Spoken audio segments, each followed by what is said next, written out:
Hello everyone, আসসালামু আলাইকুম। রন্ধনঘর কিচেনে আপনাদের সবাইকে স্বাগত জানাচ্ছি।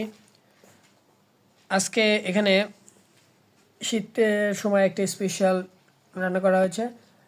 আজকে এখানে রাতের ডিনারে জন্য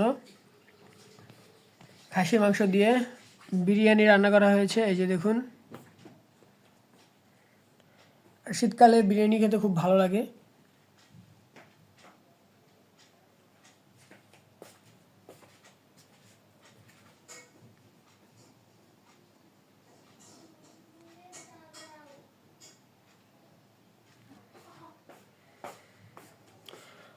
আর শীতকালে এই ঠান্ডার মধ্যে গরম গরম ধোয়া ওঠা বিরিয়ানি খেতে খুব ভালো লাগে।